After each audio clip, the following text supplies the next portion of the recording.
시간이 되었으므로 2022년 9월 13일 아침 예배 시작하겠습니다. 다 같이 사도신경으로 우리의 신앙을 고백하겠습니다.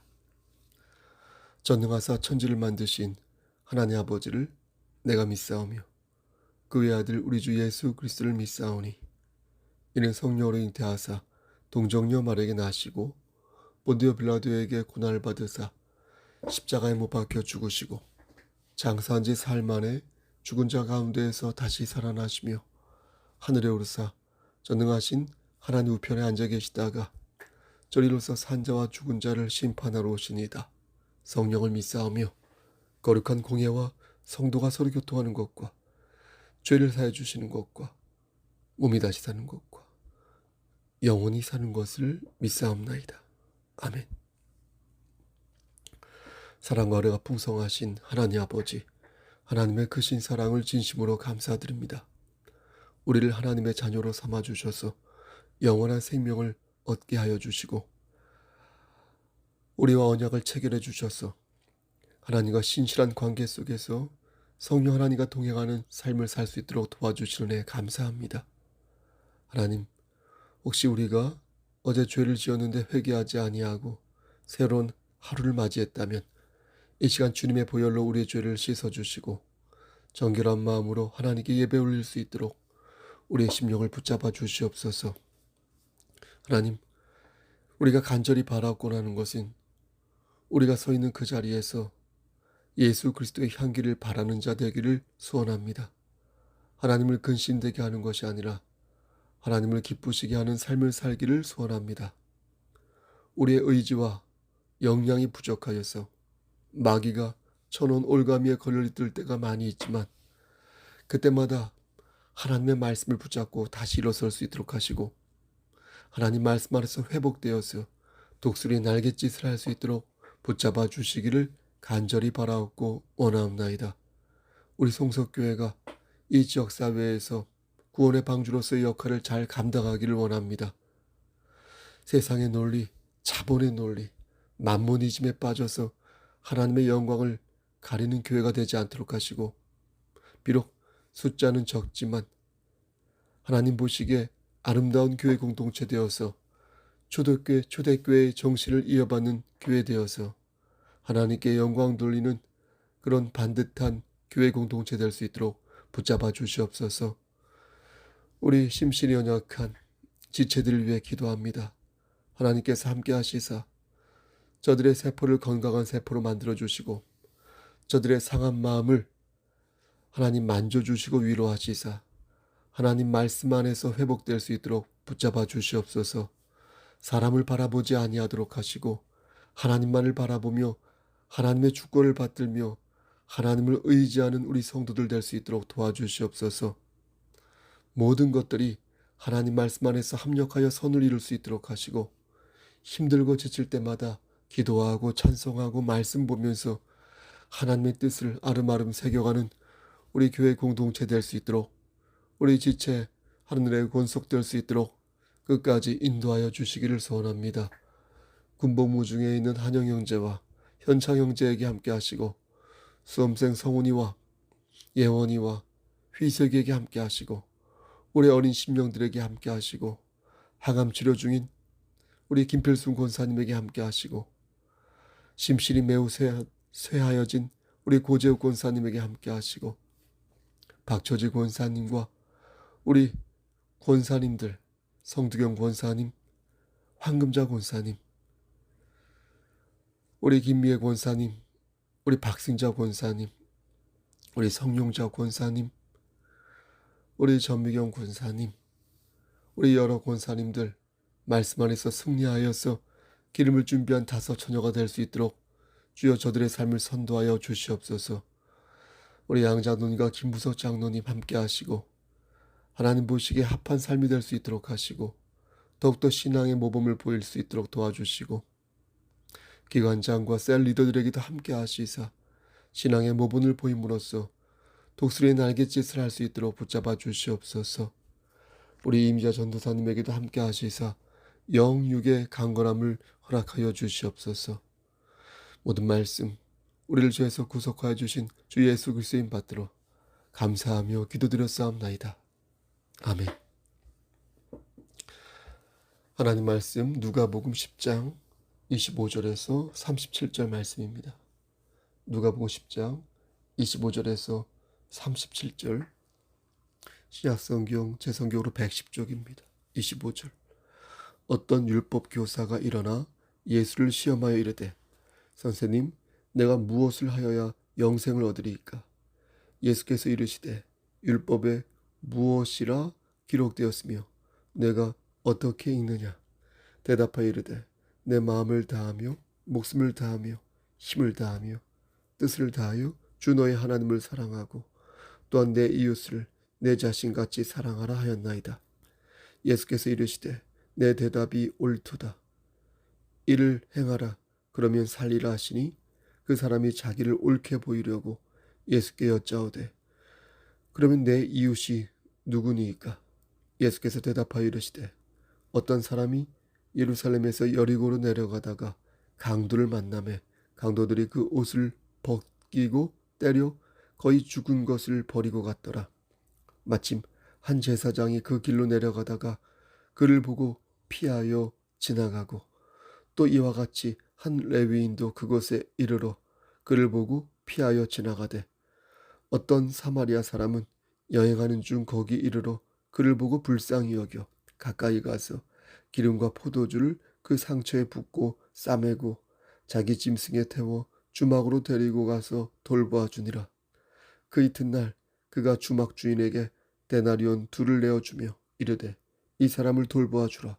비용이 더 들면 내가 돌아올 때에 갚으리라 하였으니 내 생각에는 이 세 사람 중에 누가 강도 만난 자의 이웃이 되겠느냐.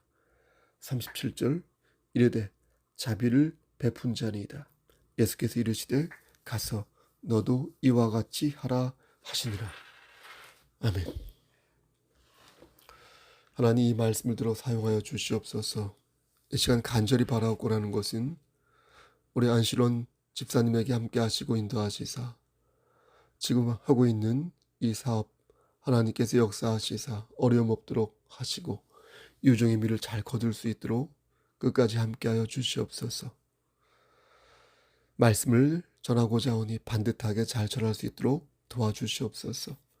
예수 그리스도인 받들어 감사하며 기도드렸사옵나이다. 아멘.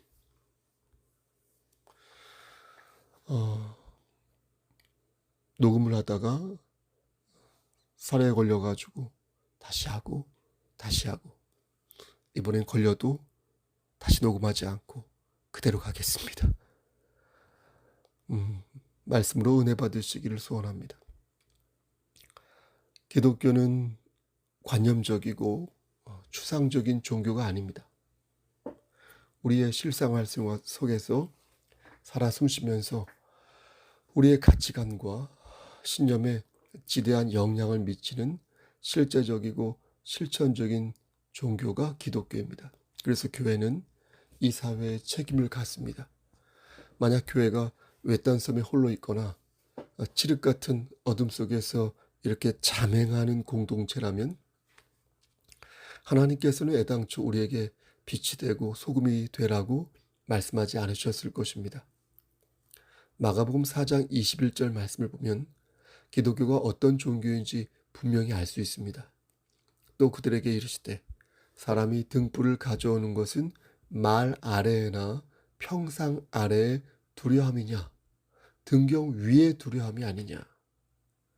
이 말씀의 뜻은 등불을 가져와서 말 아래나 평상 아래 두는 사람이 여러분 있겠습니까?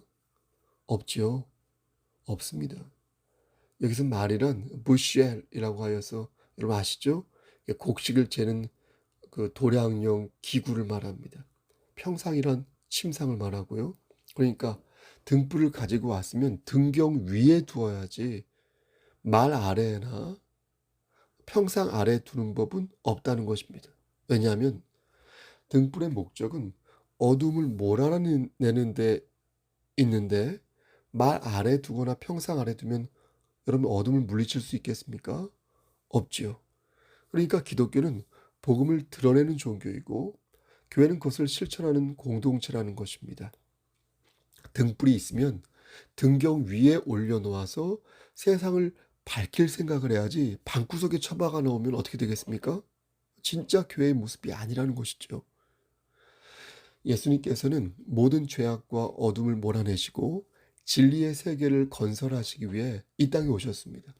그것이 바로 복음인데, 복음 받은 우리는 예수의 마음을 품어 복음의 빛이 세상을 비추도록 노력해야 하는데, 그게 바로 등경 위에 등불을 올려놓는 행위가 된다는 것입니다. 우리나라에서 기독교는 여러 면에서 왜곡된 이미지를 가지고 있는 것이 여러분 사실입니다. 극우단체와 또 극좌와 결탁하여서 일부 교회가 등불을 등경 위에 올려놓지 않고 자꾸만 말 아래 두거나 평상 아래 두는 것입니다.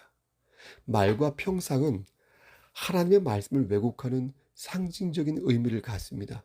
곧 말은 하나님의 말씀을 왜곡하고 단절하게 만드는 세상적인 어떤 부와 이익을 가리킵니다. 또 평상은 세상이 제공하는 어떤 평온함과 쾌락을 가리킵니다. 저들이 왜 저렇게 혈안이 되어 복음의 본질을 왜곡하고 사람들을 선동하는 것일까요? 정말로 저들이 국가를 사랑하고 국민을 사랑하는 마음으로 극좌와 극우 세력들이 저러는 것일까요? 네? 극좌와 극우 세력들이 진정 국가와 국민을 위한다면 교회로서의 위용을 보여야 하는 것이 여러분 우선이 아닐까요? 복음을 왜곡하고 복음보다 정치적인 발언을 소신인 양 말하는 것이 과연 하나님을 위한 일일까요? 설교의 대부분을 정치적인 얘기를 하는데 할애하는 것이 여러분 과연 복음을 들으러 온 성도들을 위한 일일까요? 정치하지 말라는 게 아닙니다. 정치를 하지 말라는 게 아닙니다. It's your politics. 모든 게 정치입니다. 정치 얘기할 수 있습니다. 하지만 교회에서는 가급적 삼가라는 것입니다. 다른 데에서 얼마든지 할 수 있는 것을 영혼의 안식을 찾으러 오는 교회에서까지 진영을 짜며 혈안이 된다면 여러분 복음은 언제 듣고 언제 마음에 새길 수 있는 것일까요? 극우와 극좌는 이것이 복음을 전하는 것이라고 말을 하지만 그것은 정교유착이에요. 교회의 순전성을 버리는 저열한 행위라고 저는 생각합니다. 여러분 기독교의 진리는 하나님의 말씀에 있다는 거예요. 기독교가 과학을 흉내내고 철학을 흉내내고 정치와 문화와 예술을 흉내낸다면 기독교는 하나님께서 주시는 진리의 힘을 발휘할 수 없다는 거예요. 다시 말씀드리지만 기독교의 힘은 하나님의 말씀에 있다는 거예요. 진리를 수호하고 진리를 전파하는데 그 힘이 있다는 거예요. 등불을 말과 평상 아래 둔 자에게 가장 두렵고 떨리는 말은 하나님의 말씀 외에는 없다는 거예요. 우리는 오늘 본문에서 교회가 가져야 할 숭고한 가치와 우리의 삶에 적용할 하나님의 말씀을 찾을 수 있습니다. 본문의 내용은 이렇습니다. 어떤 율법사가 예수님을 시험하기 위하여 무엇을 해야 영생을 얻을 수 있는지 물었습니다. 예수님께서는 그의 전공이 율법이고 직업이 율법사라는 것을 아셨기에 율법에는 어떻게 기록되어 있는지 역으로 물으셨습니다. 이때의 상황이 어떤 상황이었냐면 율법사가 자리에 앉아서 일어서는 상황이었습니다. 그러니까 예수님과 단둘이 이렇게 독대하였던 게 아니라 여러분 많은 사람이 예수님의 가르침을 듣고 그렇게 있었던 예수님의 가르침을 이렇게 듣고 있었던 그런 상황이었습니다. 그러니까 잘난 척하기 위해서 질문을 한 것이에요. 그런 율법사는 그렇게 잘난 척하기 위해서 예수님께 질문한 거예요. 그런데 예수님께서 역으로 질문을 하신 것입니다. 그러니까 율법사는 역으로 질문을 받았으니 대답을 잘 해야 하는 그런 상황이었던 것입니다. 율법사는 정답을 말하였습니다. 내 마음을 다하여, 그러니까 네 마음을 다하여 목숨을 다하며 힘을 다하며 뜻을 다하여 주 너의 하나님을 사랑하고 또한 내 이웃을 내 자신같이 사랑하라 하였나이다. 예수님께서는 율법사의 대답이 옳다고 말씀하셨어요. 그리고 덧붙여 말씀하시기를 그것을 그대로 행하라고 말씀하시며 그래야 네가 살 수 있다고 말씀하셨습니다. 우린 여기에서 하나님의 진리의 말씀을 찾을 수 있습니다. 위에서 했던 질문을 다시 하면서 이를 생각해 보겠습니다. 우리는 기독교인으로서 우리 앞에 직면한 여러 현상을 반듯하게 이해할 필요가 있다는 것입니다. 그럼 어떻게 일련의 사건들을 바라보고 관리해야 할까요? 율법사는 하나님을 사랑하고 이웃을 내 자신같이 사랑할 때 영생을 얻을 수 있다고 말했습니다. 예수님께서도 그의 말이 옳다며 그를 칭찬해 주셨습니다. 하지만 그것이 끝이 아니라고 말씀하셨습니다. 그게 끝이 아니다. 너는 그것을 너의 실생활 속에서 실천해야 한다. 그러면서 율법사가 실제 그렇게 살지 않았음을 비유를 들어 지적하셨습니다. 어떤 사람이 예루살렘에서 여리고로 내려가다가 강도를 만났는데 강도들에게 옷을 뺏기고 두들겨 맞아 거의 죽게 되었는데요. 그때 마침 제사장이 지나간 것입니다. 그 모습을 보았는데 모르는 척하고 지나간 거예요. 그 뒤에 레위인이 지나갔는데 그 레위인도 똑같이 모르는 척하고 지나가 버린 거예요. 이제 너희가 짐승처럼 여기는 사마리아 사람이 지나갔는데 그래서 그 모습을 보았는데 불쌍히 여겨서 가까이 가서 기름과 포도주를 그 상처에 붓고 싸매고 자기 짐승에 태워 주막으로 데리고 가서 돌보아 주었다는 것입니다. 그리고 이튿날에 주막 주인에게 데나리온 2를 내어주며 이 사람을 돌보아 주라. 비용이 더 들면 내가 돌아올 때 갚으리라 하였다. 여러분 대단하지 않습니까? 예? 결코 쉬운 일이 아니지 않습니까? 여러분 그렇다면 예수님께서 물으신 거예요. 너는 이 세 사람 중에 누가 강도 만난 자의 이웃이라고 생각하냐? 율법사는 이에 사마리아 사람이라고 말하지 않고 자비를 베푼 자라고 말했습니다. 저 같으면 사마리아 사람이라고 똑부러지게 말했을 것 같은데 그는 사마리아 사람을 원수처럼 생각했기에 돌려서 자비를 베푼 자라고 헛된 자존심을 부린 것입니다. 예수님께서는 사마리아 사람도 이웃이 될 수 있다는 것을 가르치고자 하였던 건데 율법사는 말을 돌려 그렇게 말한 것입니다. 그러니까 예수님께서는 네가 어떤 정치적인 이유로 사마리아 사람을 싫어하고 네가 어떤 지역 감정으로 사마리아 사람에 대해 편견을 가지고 있는데 그렇게 민족적으로 인종적으로 제한을 두고 차별하는 것은 올바른 이웃 개념이 아니라고 가르치신 것입니다. 네가 성경을 그런 식으로 적용하는 것은 옳지 않다는 것을 지적하시면서 너는 이웃의 개념을 따져 묻지 말고 교만과 위선을 버리고 진심으로 이웃을 내 몸과 같이 사랑하라고 말씀하신 것입니다. 여러분, 빛과 소금도 이와 같은 맥락에서 이해할 수 있지 않겠습니까? 등경 위에 등불을 놓아야 하는 것처럼 세상에서 빛과 소금의 역할을 감당해야 한다는 것입니다. 우리가 서 있는 그 자리에서 예수 그리스도의 향기를 발해야 하고 우리가 전진하는 이 세상에서 선한 영향력을 보여주어야 한다는 것입니다. 그러면 주님께서는 우리에게 이렇게 말씀하실 것입니다. 너의 대답이 옳도다. 이를 행하라. 그러면 살리라. 그럼 우리는 이것을 행할 수 있을까요? 행할 수 있죠. 행할 수 있습니다. 하지만 그 행함이 우리를 구원해 주지는 못합니다. 행했다가 멈추었다가 다시 행했다가를 반복할 것이므로 그렇죠?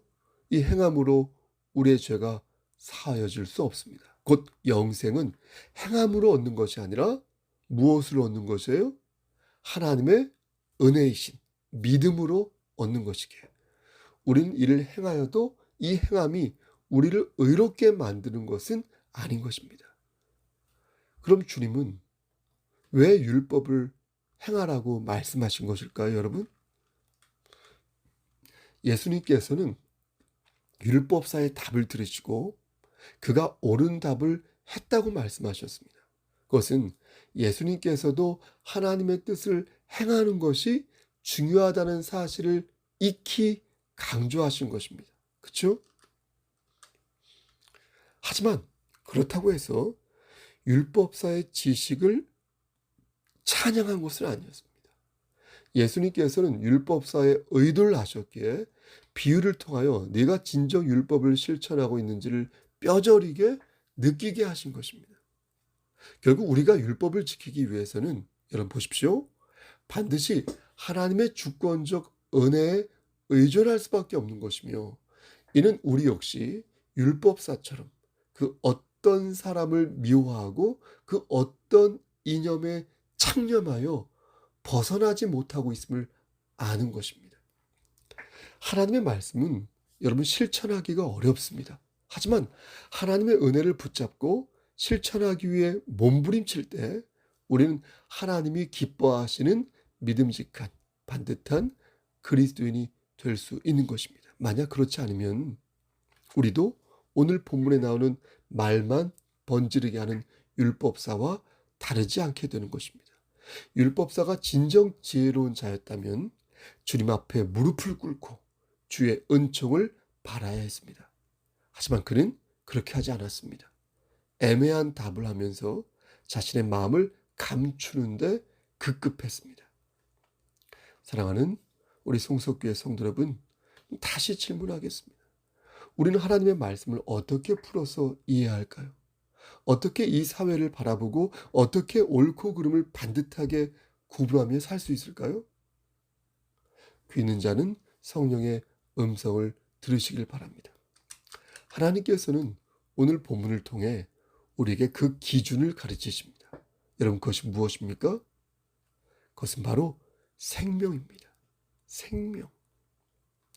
생명을 지키려는 자와 생명을 거스르는 자가 만나 무엇이 옳은지 우리에게 묻습니다. 여러분 누가 옳습니까? 강도 만난 자를 살린 그가 옳습니까?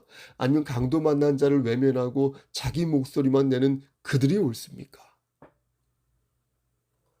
열왕기상 3장 16절부터 28절 말씀을 보면 솔로몬이 재판을 하는 장면이 나옵니다. 그렇죠?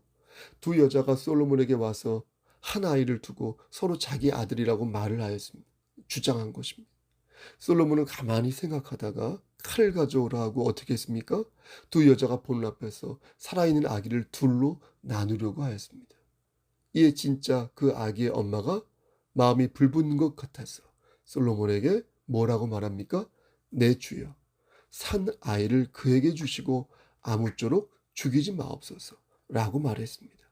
이에 다른 여자가 어떻게 말합니까? 내 것도 되게 말고 저 여자 것도 되지 않게 둘로 나누어 주소서. 이렇게 무섭게 말했지 않습니까? 여러분 이때 누가 옳습니까? 아기를 반으로 나누겠다는 그 여자가 옳습니까? 아니면 아기를 포기하게 했으니 제발 아기를 죽이지 말아달라고 말하는 그 여자가 옳습니까? 여러분 기독교의 본질은 사랑입니다. 생명을 지키는 사랑이 기독교의 본질이요 교회가 추구해야 할 가치입니다. 이것이 없는데 어떻게 저들에게 복음을 전할 수 있겠습니까? 이것이 없는데 어떻게 형제와 자매를 내 몸과 같이 사랑할 수 있겠습니까? 생명을 지키고자 하는 사람, 저들의 영혼이 구원받기를 진심으로 원하는 사람, 그렇죠? 그리고 이것이 기독교의 순전함이요 하나님께서 우리에게 주신 신앙의 도리인 줄을 믿기를 원하는 사람, 그리고 생명을 지키고자 하는 사랑, 저들의 영혼이 구원받기를 진심으로 원하는 사랑, 하나님께서 우리에게 주신 신앙의 도리, 신앙의 도리를 믿으며 그 사랑 안에서 우리가 아름다운 지위와 아름다운 열매를 맺기를 원할 때 하나님께서 우리에게 복의 복을 허락하여 주실 것을 믿는 것입니다.